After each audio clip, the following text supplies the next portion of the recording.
What's up, everyone, and welcome back to the channel. Welcome to your first visit. My name is Matt. On this channel, I review brand new cars. Today, I finally got my hands on this brand new 2026 Subaru Outback. I'm here at Subaru of Daytona, and we'll take in a complete tour of this vehicle. We're going to check it out, exterior, interior, technology, and of course, the test drive. I'm going to try to answer one question that really bothered me because I've read a lot of reviews about this vehicle. I've seen some videos, and some of them saying that the Subaru really killed the Outback with this redesign. Is that true? Well, let's stick around and find out.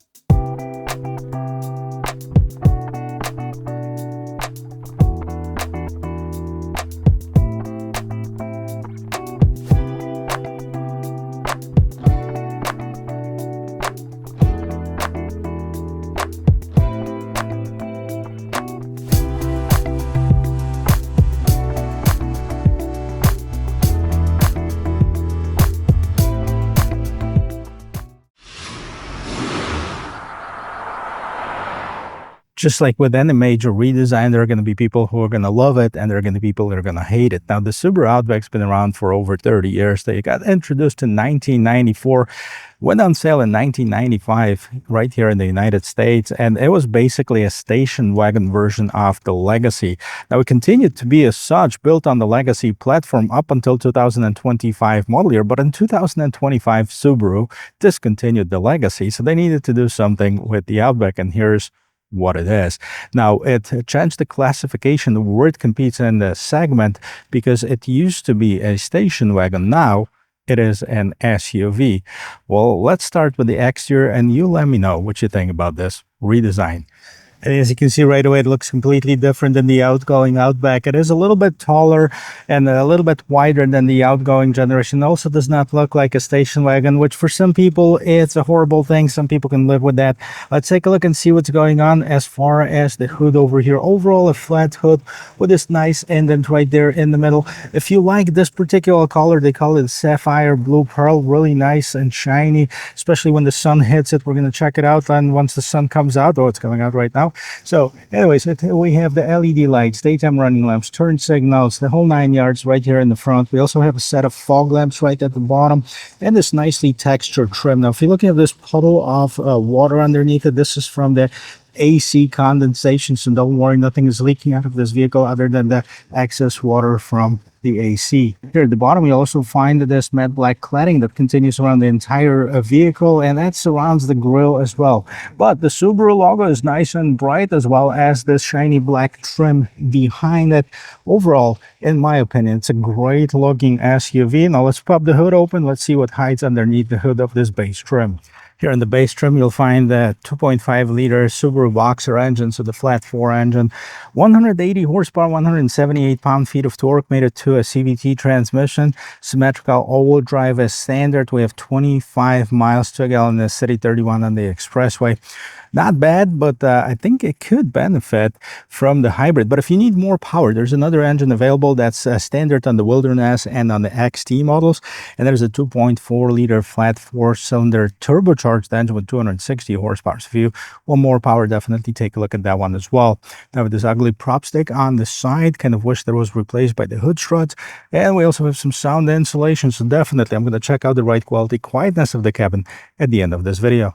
But before we do all the fun stuff, let's talk about the dimensions. So we have the total width of 74 inches, the height is 68.3 inches, and the length is 191.7. We have the wheelbase of 108.1, and then this vehicle weighs 3,741 pounds. It gets a little bit higher than that on some different trims. Independent suspension, all 4 wheels, of course. Now on the Wilderness, we have the adaptive dampers as well. And now this one has 18-inch rims, the size of the tires too, 25 by 60. I like this rim design. And also, I like this cladding that's all around it, make this vehicle look more rugged, more muscular. Also, it continues at the bottom of this vehicle through the entire width and length and sides and the whole 9 yards. We have the black mirror caps with the turn signals, blind spot assist, proximity entry system. Everything around the windows is blacked out. We have the roof rails, but no crossbars come standard on the 26 Subaru Outback. Now, there are available, and I guess there's two different types of crossbars that you can get, one for the everyday use and a different one if you are planning to put the rooftop tent on it. This one has the optional moonroof on it, and overall, let me know what you think about this design. I think it looks great. It's not a station wagon anymore, but it still looks like an Outback. And the gas door is located on the passenger side. Also like this black trim right on top. It has a nice texture on it. And by the way, if you fill this vehicle completely, it can get you up to 558 miles with this gas mileage that we have. Now let's take a look at this back end design, because we have this brand new back end. LED lights for the most part, with the exception of turn signals on this base trim that are still incandescent. Not sure what they are on the higher trim levels, but we have the LED reverse lights, large Subaru logo right here. Outback is spelled out. The third brake light, rear view camera Subaru is spelled out also in this rear bumper, and yes, it is rated for towing. So if you choose the base trim or the ones that come with the non-turbo engine, 2,700 pounds is the towing capacity, and the stronger engine can tow up to 3,500 pounds. And also, what's interesting, even the base trim level comes standard with the power lift gate. Now the vehicle is running right now, so I won't be able to do it through the remote, but by the way, this is the remote from the Subaru. We have the lock unlock button, which is that Subaru logo panic button. Overall, a good looking key. And let's push this button right here. Let this gate open up, and let's see what's inside. Now, if you are trying to figure out what dimensions are there, they are actually listed on the side here. Not sure if you can see that, but the height is 34.1 inches and the width is 44.3 inches, which is 1.1 meters. But that is about 35 cubic feet of total cargo space right here.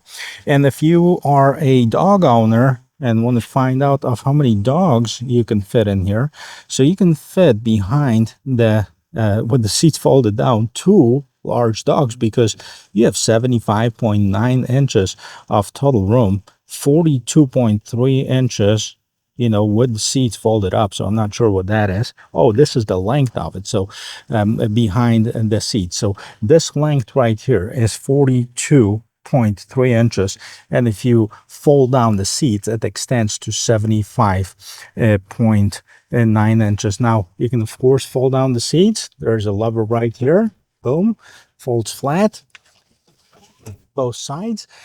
So here you go. This is the cargo space that you have inside of here. Now, if you were wondering what else is going on here, this particular one has this all-weather mat. Underneath here, I'm going to have to undo that. We undo that cargo net right here. Underneath, you'll find the tools to help you change the tire. And yes, the tire is there. It is underneath here. So we have the spare tire. We have the tools to help you remove it. What else we have? We have the 12-volt power outlet, and then additional hooks for some cargo net that you can attach to it. We also have additional hooks in here, and this is it. This is the rear of this cargo space. Let's take a look, see what we have for passengers. Because before we get inside, I want to show you one thing. I'm not sure if you're going to be able to see that. Do you see those little Subaru Outbacks with the different stuff on top? I mean, those are some cool Easter eggs on your new Subaru Outback as well. Now let's get inside. So let's see how much room I'll have right behind the driver's seat. Now I'm 6 feet tall. Oh my goodness. I'm happy to report that there's plenty of room. There's plenty of room here. As far as my headroom, probably 3, maybe 4 inches above my head. Now I sit comfortably, plenty of shoulder room, and definitely enough knee room, even for taller than me adults. So here you have it. This is the interior space. Let's check it out. What else is going on here? We're going to start right here with this rear door panel, and I'm happy to report that Subaru does not take shortcuts like some of the other manufacturers, especially on the rear door panel. We have this nice soft trip up on top. We have this soft cloth on the side. This feels really good to the touch, and we have this soft armrest. Also, what's pretty cool, they started putting this felt-like lining inside of their cup holders, so if you put the water bottle, it doesn't rattle against this hard plastic that normally would be inside of the vehicle. We have the window controls, of course, and the door handle. Now, when you get inside, once you get over that little hump, there is a very deep footwell, which is nice and comfortable. The seats are covered in this StarTex water repellent upholstery. They're nice, they're comfortable. I don't know if I would, spray it out with the water if you want to clean it out, but definitely can clean it up with a wet cloth or something. We have the armrest with the cup holders. Yes, there is a bump right here in the middle. And right here on this base trim, you have the USB Type A, USB Type C, and it looks like two blank switches, probably for the heated seats from the higher trims. Now, you also have your vents right here, nice and cold AC. The illumination is up on top. By the way, the upholstery, the same thing as you've seen on the door, very similar color and texture. You have the dark gray headliner here. And in the seat backs, you have more storage. Let's see what's going on in the front. Before we get inside, I wanted to get it out of the sun, but let's listen to the sound of the closing door from the outside.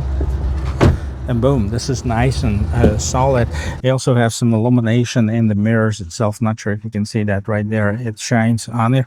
What's going on in this front door panel is basically a similar setup to the back, with the addition of window mirror lock controls and the same felt lined cup holder. Now, as far as the seats on the base trim, you only get the driver's seat that's power. So you have the power adjustments on the driver's seat. You have the back and forth lumbar support. The seats are nicer and bolstered right here in the front to keep you in place. Nothing crazy going on as far as this footwell and the pedals, but then on the side you have the ability to open your gate and adjust the brightness of the instrument cluster. Let me jump inside. I'll show you what else is going on. Well, let's listen to the sound of the closing door from the inside here. That's nice and solid.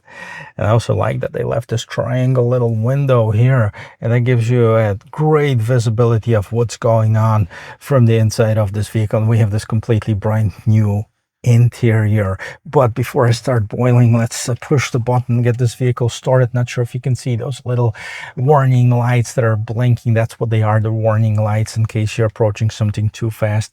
Look at this. I like this animation that was on this larger screen here. Now, we have two screens here, and they're both brand new too. But we're going to start with steering wheel. So the steering wheel is good to the touch, a little bit too thin for my taste, but that's a minor detail, and it's thicker in the right places. It's got some stitching on the inside, so it's got the leather wrapped steering wheel even on the base trim, and we have the simulated gear pedal shifters right here in the back, even though it's got CVT. So on the left hand side, we have the source hold to switch the gears. We have the phone pickup, hang up button, volume control. On the right hand side, you have the cruise control, adaptive cruise control, and yes, you do have your X mode as well, which I'm going to turn off for right now. So Subaru logo right here, and here is your fully digital instrument cluster. So, as far as the radio, you can check what you're listening to. Well, that doesn't display here, does it? No. Okay. So as far as the different screens here, we have the navigation that's loading up right now, and we have the different design of this instrument cluster. Now here is your lane keep assist, and go back to this main screen, which is more of a traditional looking screen. So you have the tachometer on the left hand side, speedometer on the right hand side, lots of information on it. We have the time, we have the temperature, we have the current mileage on the vehicle, 90 miles left to empty, and then looks like all of the safety features are off. So lane keep assist, these are all off. We're going to turn them back on. Now moving off to the larger screen in here. This is brand new. Now, most of the Subarus, and I've just done the cross tracks, have this vertical screen that's kind of divided into three parts, where you have some information on top, in the middle, and the different information, mostly for the climate control at the bottom. Now they separated this, and for the first time ever, we have the separate climate controls that are not incorporated into this screen, which is good. We'll get to that. Let's see. This is your main screen. So you have the navigation, which, by the way, this vehicle has been updated with. It does not come standard in the standard premium. I'll tell you what this vehicle has in just a little bit as far as the updates. But okay, remind me later, because somebody might want to see that. And here is the navigation system. Now, this infotainment system was developed by Google Android Automotive, so a lot of manufacturers are actually getting as a version of this infotainment system in their vehicles, and that's smart. Let the technology company handle the technology, and there you go. This is what we have. So here is your navigation system. As far as the audio, now this one has the standard stereo system, does not have the Harman Kardon, which comes standard on the higher trims, and but we have the FM, AM, and Sirius XM, Bluetooth, and USB. Radio sounds okay. I mean, I'm not a huge audiophile, but it's got good enough sound. And of course, you can connect your phone wirelessly. You can also use the Android Auto, Apple CarPlay, both wireless as well. So go back to settings here. We have the sound profile, eyesight, vehicle, time, date, manage devices, displays, maintenance, vehicle assistance, network connection, software. That's what we have. You can also set up your user profile. What I'm interested in seeing is the rear view camera on this vehicle. And yeah, this is actually a big improvement over the one that I've seen on the Crosstrek, for example. This is much clearer picture. You have the trajectory lines that are active trajectory lines. Of course, you don't have the full 360 on this vehicle, but that's a lot better than we've seen on the previous ones. So the reverse automatic braking and the parking assist, that's on right now, but decent quality of the camera, that's for sure. Scrolling down here, you have the set of vents, really nice and powerful vents.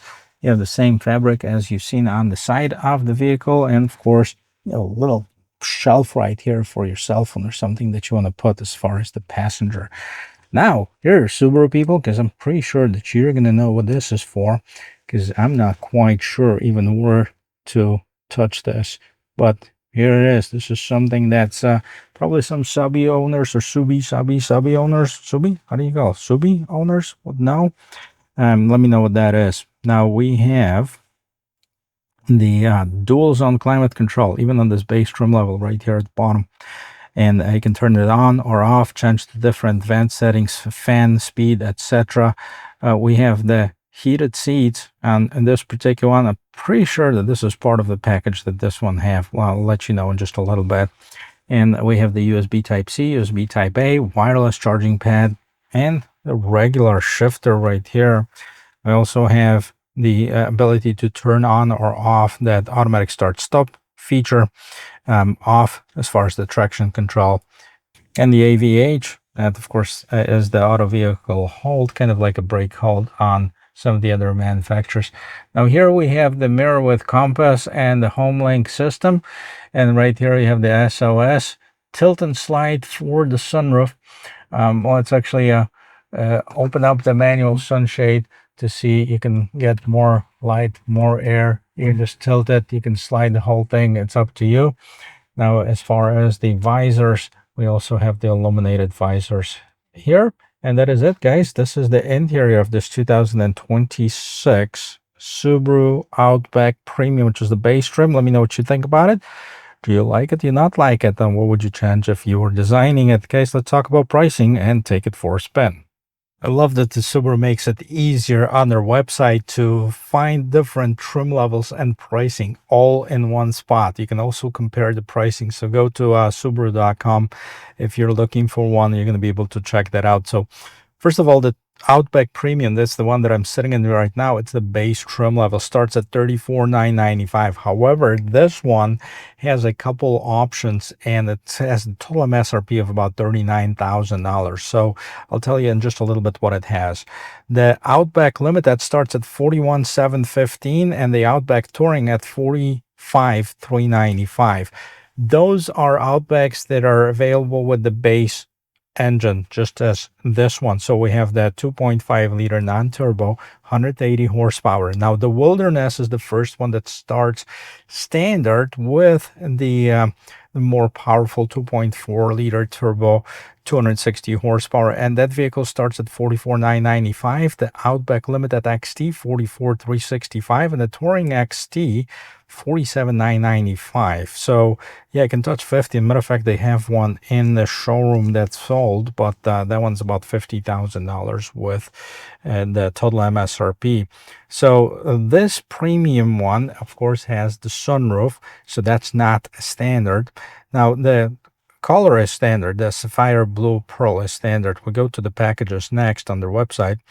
And the two packages that it has is the package 13 and yeah, option 13. So that includes that 12.1-inch multimedia system with navigation. Now comes standard with the same size screen but without navigation. Now we have the power moonroof, heated steering wheel, wireless device charger, and rain sensing windshield wiper.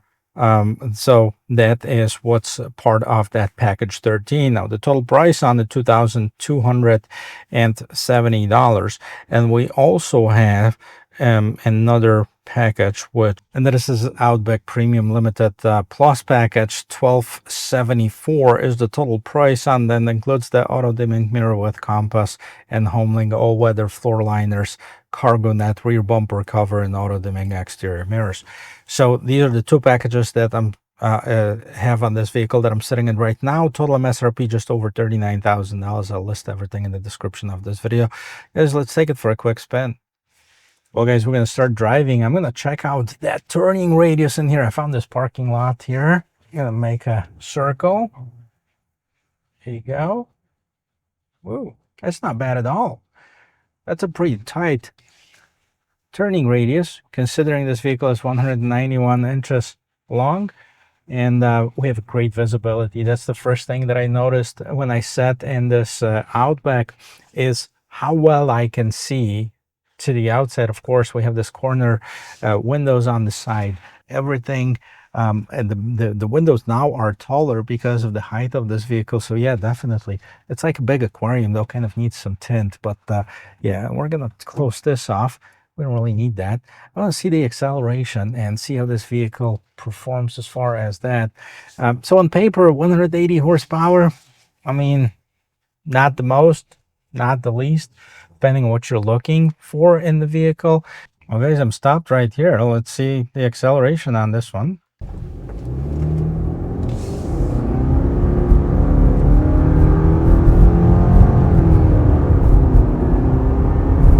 Okay, we'll get it up to about 50 miles per hour, and I think that's enough. We don't need to go any faster, especially on this road here.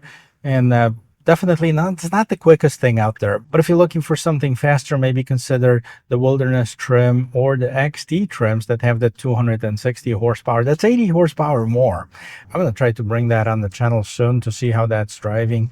But you know, I've driven the previous generation Outback, and it's essentially the same motor. And yes, it was much faster. But that one also is going to have a little bit of the gas mileage. So it's kind of give or take, depending on what you're looking for. Most people will not need that much power. Now, the question that I wanted to answer in this video, and that's going to be subjective, of course, because everybody is different. Everybody has different needs. But did Subaru kill the Outback? No, I don't think so. Yes, it's easy to get used to something that you've seen on the road for a long time, but they didn't kill it. I think they improved it, and you know, it needed improvement because let's face it, as much as I like station wagons, they are kind of going away. We have a Volvo station wagon, we have an Audi station wagon, Mercedes still has a station wagon, you know, and the Subaru, the Outback, and that was pretty much it. And the Volvo, I believe, is going to kill their station wagon because they're not really selling. I'm not sure about Mercedes or Audi, but we'll see how that goes. Those are the premium brands, kind of a little bit different clientele. But overall, this Outback is very good in my opinion. Let me know, guys, what you think about it. What would you change on that Subaru? Do you like this new generation Outback, or would you stick with the 2025 and below. By the way, this is the 7th generation Subaru Outback, so would you stick with the 6th generation, or do you like this one, and why? Guys, thank you very much for watching. I hope you learned something about this new Outback, and if you did, don't forget to give me a like, subscribe to the channel, and I'll see you in my next video. Cheers.